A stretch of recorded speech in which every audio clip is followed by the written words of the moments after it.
Good morning to you. It is Tuesday, May 28th at 11:44.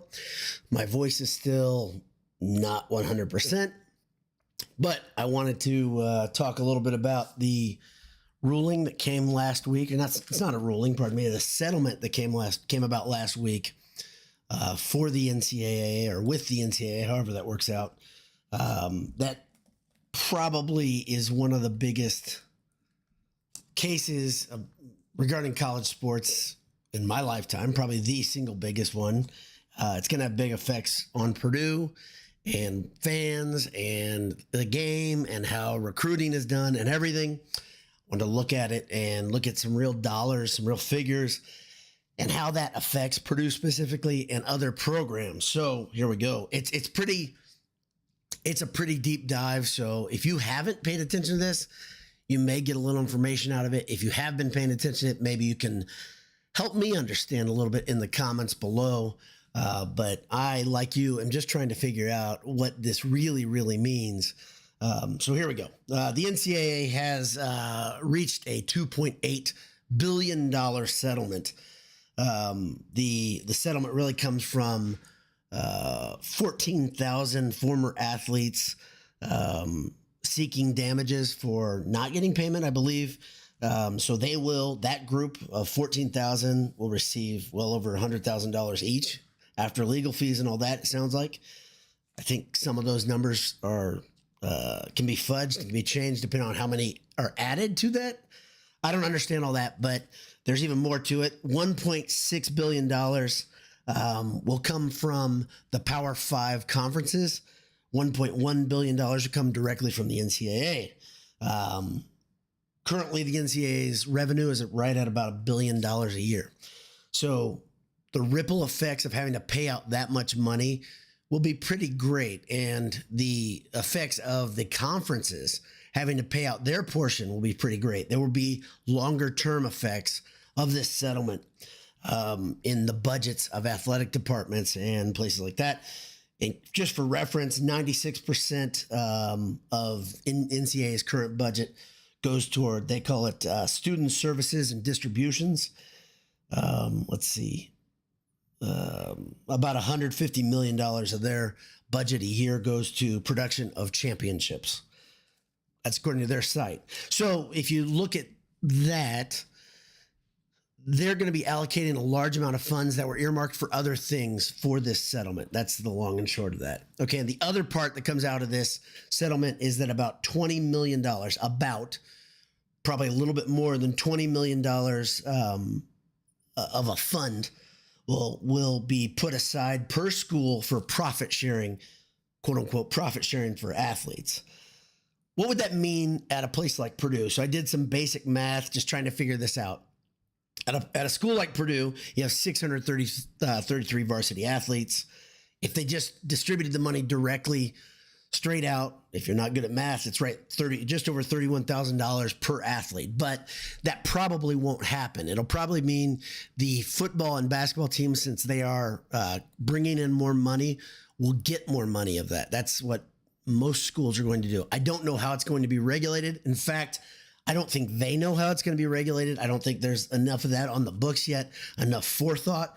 Something that the NCAA has struggled with greatly in the last 20 years is really getting out in front of issues, and it's come back to bite them. Here, it's going to bite them pretty hard. Let's put another number out there. Pretend for a second the Purdue or a major college, whatever, has the same situation as Purdue with 633 athletes. Purdue is low on that, by the way. But if they decided to pay football and basketball players $50,000 each, that would mean the remaining athletes would get about $28,000 for those non-revenue sports, the Olympic sports. I found a quote. Let's see if I can find it here. Many athletics departments believe the effects to the non-revenue sports, the Olympic sports, will be absolutely devastating. Think back to COVID when budgets started getting cut. Schools in the Big Ten started cutting sports, and there were rumors going around that it might happen at Purdue. It didn't happen at Purdue, but I believe Iowa and Nebraska and some other places were affected. The whole point is when you have that much of an outlay, that much money, there is somebody that pays for it. It's not going to be, think about it. If you wouldn't cut the revenue generator, you would cut the sport that doesn't generate revenue. So what's that do to scholarship allocations and things like that? We don't know the answer yet, but there will be an effect. Make no mistake about that. One thing the Big Ten has on its side is obviously it has the big revenue from television. Currently, right around $60 million come to each Big Ten member for the TV contract. Actually, that's not true because some have less than that because of when they came in. They weren't up to 100% yet. The new contract, though, will mean $80 to $100 million will come to all Big Ten teams. So whereas many conferences, let's think of the MAC, right, are going to be hurt by something like this. Schools in the SEC and Big Ten probably should be just fine, but still there's going to be some adjustment just because you can't just throw $22 million, $21 million, $25 million in new expense and then have everything just be okay. There will be an effect. Let's see. Yeah, so on top of what we already know about the Big Ten specifically, let's look at that. We already know there's going to be an increase of income from television. It'll become official in the next few years, but any place from $80 to $100 million, Purdue would be on the higher end of that because they don't have any stipulations because they've been around for a while. But all those schools will also have an increase, according to many sources, of 10 to 15% in travel budget. So it's a little bit, silly, the numbers are, because there is an effect on what actually happens to the conference and within the conference after that, after the new agreement comes underway.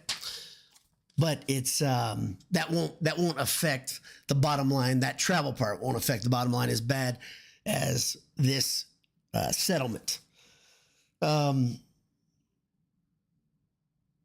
So let's look at another conference. Let's look at when I said the Big Ten has this much money coming in from television. What does another conference have coming in? I looked at about 5 MAC budgets, okay? And a number I keep seeing is $25 to $35 million of revenue coming in for a MAC school. So if there is a $20 million outlay coming in, and at the same time you have $25 to $35 million of income, you can see there's a big problem right there for those smaller schools and smaller programs. The MAC is not the smallest conference, but the MAC is a pretty good indicator of smaller conferences that are outside the Power Five, obviously. Total budgets, total income. Again, Purdue has about $120 million coming in. And then on the other end of the spectrum, so Purdue's in the upper middle of that. Ohio State, $279 million income. So the disparity between a $25 million program and a $280 million program is obviously large. The next thing that you get to right away is you start saying, how do you do profit sharing, right? What's collective bargaining agreements look like? All this stuff, all these big questions are going to affect what comes next for the players, the student athletes, however you want to look at them. What comes next for the schools? Are there some schools that will just say, we're out, we can't do this anymore because we can't keep up with it? Or will there be many schools that say, hey, we can't afford not to do it, right? That's a big thing. How many? So if some decide to do that, like let's look at schools that have hedged a little bit, that look like they have said, we don't know if we like the way things are going. Stanford is one of those programs recently that has said, we're not going to keep pushing on our budgets. There will be others that will follow. It's not just Stanford that will push back, but will they push back far enough to say, we're not going to do this anymore? I think there will be some, but I don't know if it's going to be that big just because the effect on the bottom of the line, not only for athletic departments, but for universities is pretty great. Schools like Northwestern, Purdue, Stanford, and I think of those three just because I compared numbers about 2 years ago about this, how those schools take in some of the TV revenue. They give a pretty good chunk back to the university, whereas some programs don't give hardly any because they say we can't. To keep up with the Joneses, we simply can't do it. And I believe both can be correct, but you see the effect on the field and you see the effect in the programs that don't put all that money back into athletics, obviously. So will a salary cap structure emerge? Will the NIL actually go in-house like the NCAA talked about 3-4 months ago? It needs to happen. It probably should happen. That would change everything from a funding structure. How public will NIL spending go? That's another thing that was really, really needed if you look at just the way the free market's going to work. Right now, we really don't know what happens with an NIL deal unless an agent leaks it or something like that. We really don't know, and the market doesn't know. A lot of people, a lot of boosters, people that give a lot of money, and maybe you're in one of these groups, that we just can't keep up with this, with the way things are going. This isn't a sustainable model. And I think that's true. I think that's absolutely true. And as you see players get absolutely pulled away from universities, you say something's got to be done to stabilize this a bit. Right now, though, it's a pretty good thing to talk about. If you're just a casual sports fan, or if you're a gambler and not much of a sports fan at all, this stuff will keep you tuned in because you're like, okay, this is going to have an effect to the fall. The fall and the winter. I don't gamble. And I do have big interest in Purdue. That's where my allegiance falls. So I don't like this at all, quite frankly. I don't like anything that's happening with this arms race, with the budget race, the things that are happening. And I think at the end of the day, none of this stuff is very positive. And the NCAA continues to make itself near the edge of extinction as they are not proactive with these settlements. They haven't gotten out in front of anything. This isn't new, and they're not out in front of this. If you look at like a more realistic number, I put a post up a month and a half ago talking about the idea of $100,000 salary for a basketball player or a football player. And I don't think that's outlandish, but if you look at that $22 million fund or slush fund, whatever you want to call it, if you put $100,000 on each athlete, and if you had 85 scholarship football players, 12 scholarship basketball players, you could still have $20,000 distributed out through the other sports at a place like Purdue. Now, I would think there's room to move these budgets a little bit, but I think what you're going to see happening, because the NIL rules are still so loose, is you might see some stockpiling of athletes where schools don't give out a scholarship and they just pay for that different athlete through that through the NIL funding, especially if NIL funding goes internal.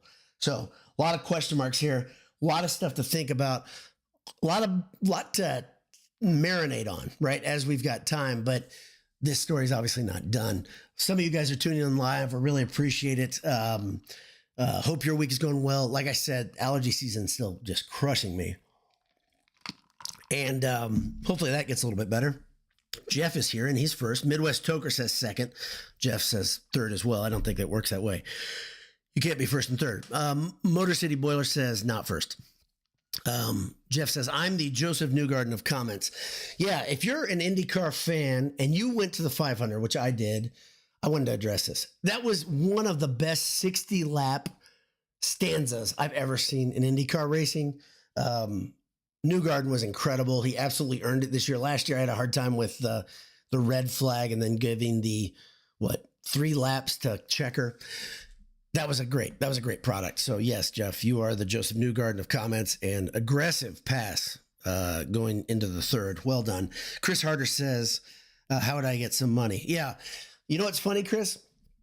You're not the only ex-NCAA athlete to say something like that. I saw an ex-Purdue basketball player on Twitter asking that question. He's like, no, seriously, is there anything I can do? It's a good question, but I said there are 14,000 athletes on that lawsuit. My guess is that number is going to go way up. And I don't really understand settlement cases. I'm not a law talking guy. But what I do understand is there's a huge chunk taken by the lawyers involved, the legal fees, and then the settlement gets smaller and smaller and smaller as people jump onto it. My guess is that number could go way up, and guys like Chris, who didn't get paid while they were there, may say, you know what, maybe I deserve some of that money. Chris is being tongue-in-cheek, and I believe most of the athletes that I know, their time in athletics served them well afterwards. But still, I can understand you saying, you know what, that's a pretty big pot. So I should be included. And I think a lot of people will jump in on that. Motor City Bowler says Chris should become a podcaster. Yes, it's extremely lucrative, Chris. You know that. You've seen the way I dress in person. It's impressive. Motor City Boiler says, where is the extra money going to athletes going to come from? This isn't new money. That's going to be taken from somewhere that has been receiving a reallocation. Do coaches get a pay cut? Well, this is where the individual schools and the market is going to decide this, right? Because I don't know. And in fact, I don't think that the NCAA can get involved in that decision making. So where does the money come from? In a school like Purdue, you'd say theoretically, there wouldn't be that much of a cut from other places unless the money from television, the future money, has already been earmarked for projects and whatever, right? So a place like, that's a bad one. But a smaller Power 5 school, let's say a place like, Oregon State, well, they're not going to be Power 5 for much longer, but they are going to be underneath the same regulations. The stuff like this will cut pretty deeply.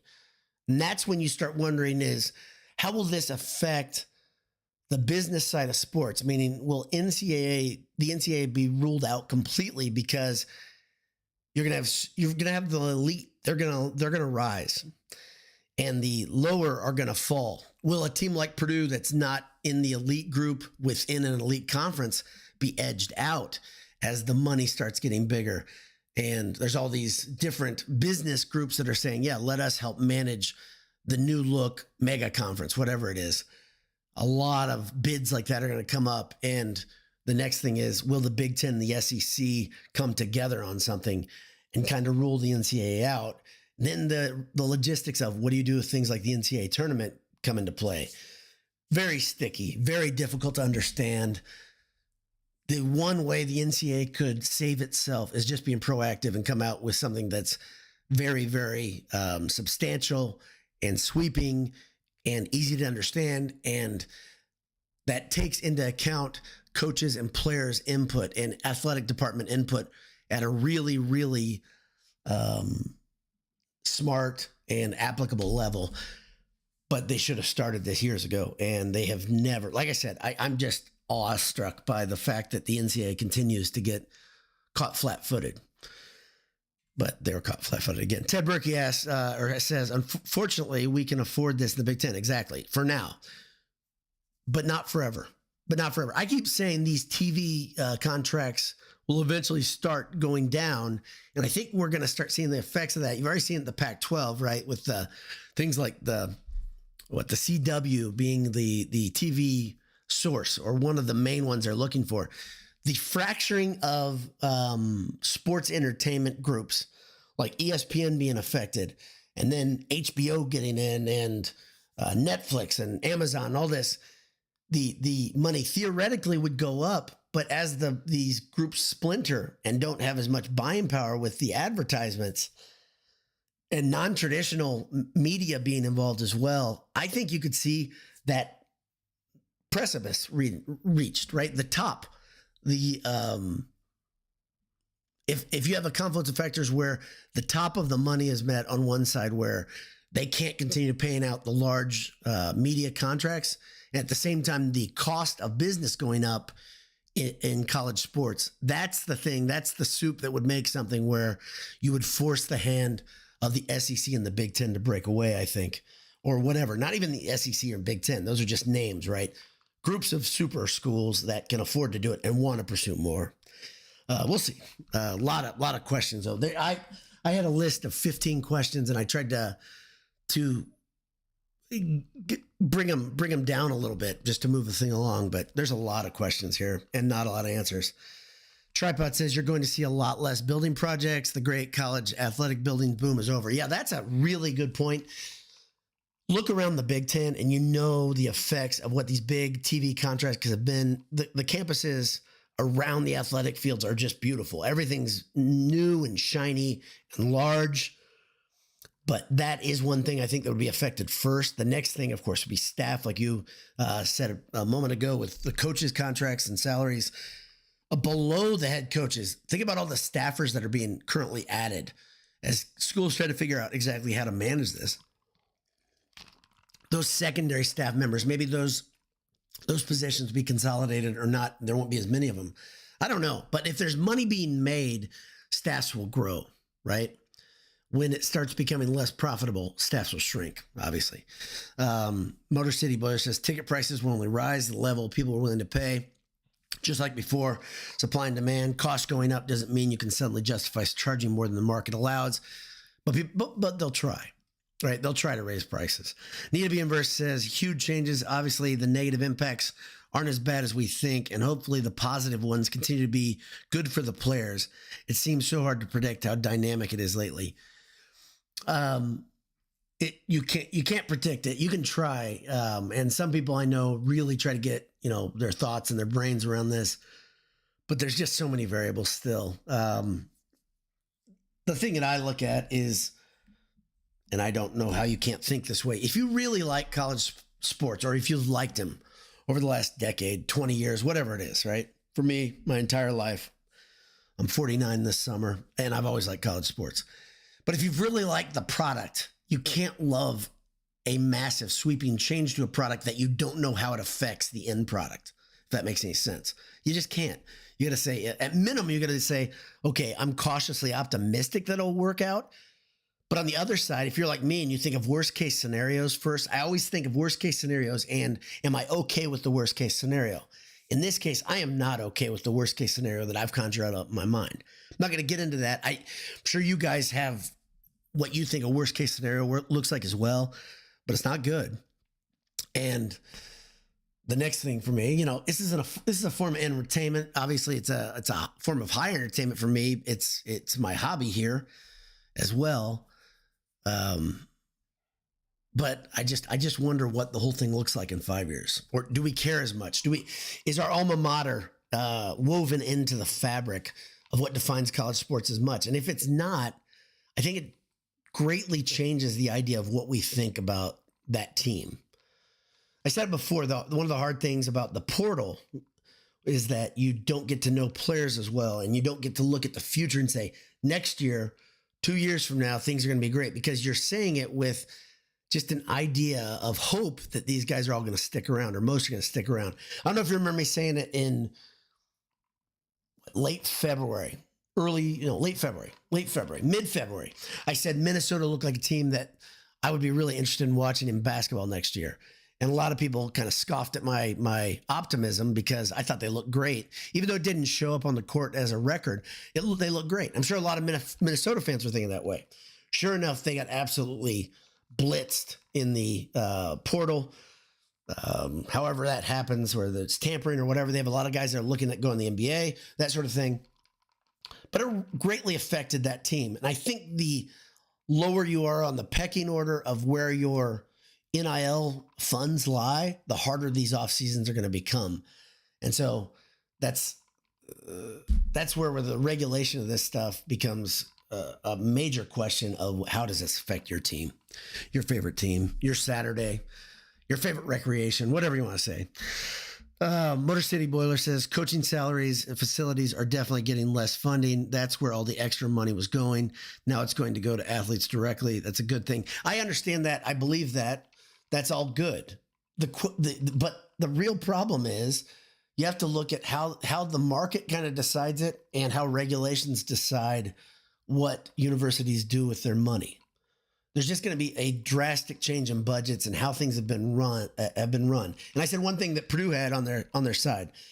In football, they have a young coach who is willing to dance with all these changes, which is a really good thing. I think the older and more rigid you are with these changes, the harder it's going to be for your program to ride this out, right?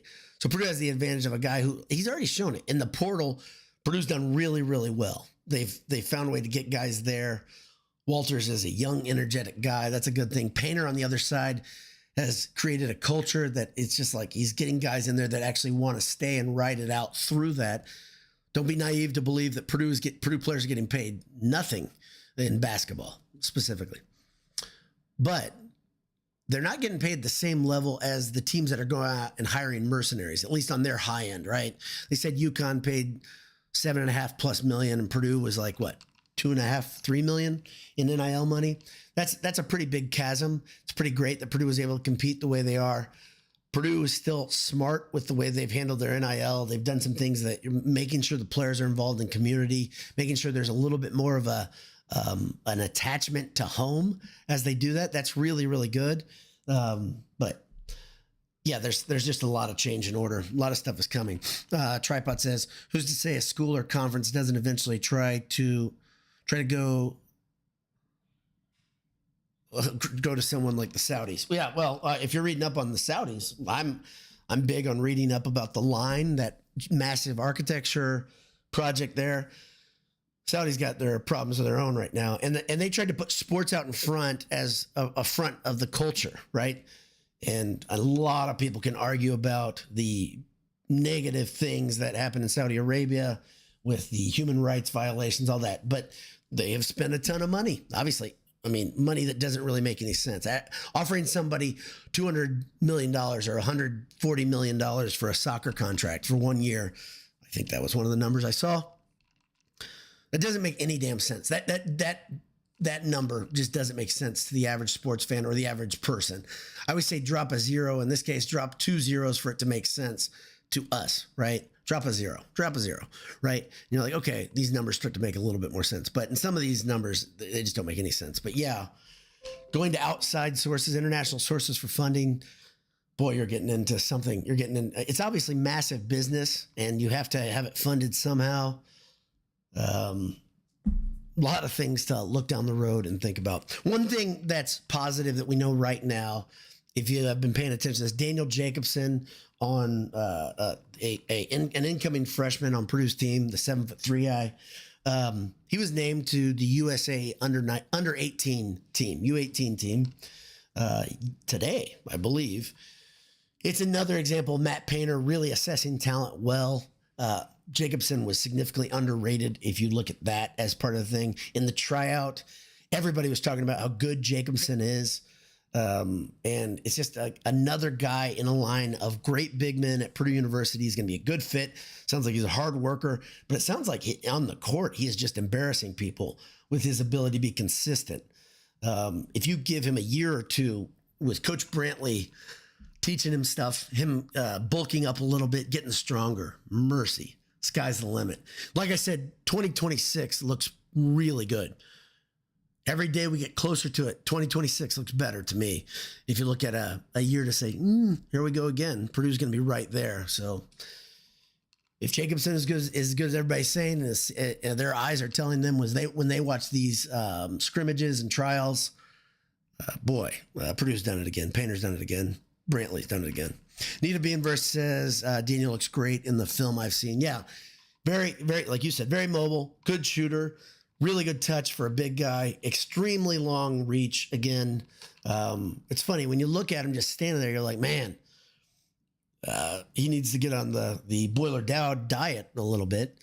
Put a little put a little weight on there. But again, he's 18 years old, I believe, and I'll tell you, my son is as lean as anything, and it's tough to put on mass at that age. And the difference one of these guys will have, a big man, in their 2 or 3 or 4 years in college is drastic. Those bodies get completely reformed. But he looks great, extremely skilled. So all good stuff there. Not sure if I'll have another QuickCast or something. I'm also experimenting with a couple ideas of having a taped or only recorded true QuickCast, which would be very short. This is 30 minutes already. And then a streamcast or a live cast where we interact with each other. But I kind of don't want to go away from this. Sound off. Let me know what you think. I love the fact that we interact, even if it's not a ton of people here live in the summer. It's still great to interact, and to me, that's been the secret sauce. The last few months is everybody getting here and meeting and talking about whatever the topic is. So let me know your thoughts. If I did a short show and a longer show during the week, let me know what you think. But I'm trying to feel it out, see if I do. The other one I was thinking about doing is having maybe something where I review a bourbon and talk about general sports. I don't know if you'd be interested. Like I touched on IndyCar a little bit, but getting a little bit further out from the Purdue circle, maybe you don't want to hear my thoughts on that, but maybe I'll do it anyway. Who knows? Regardless, thank you for tuning in. I hope you have a great afternoon. It's beautiful in Central Indiana, and I hope it's beautiful where you are today too. Talk soon. God bless you. We'll see you. Hammer down.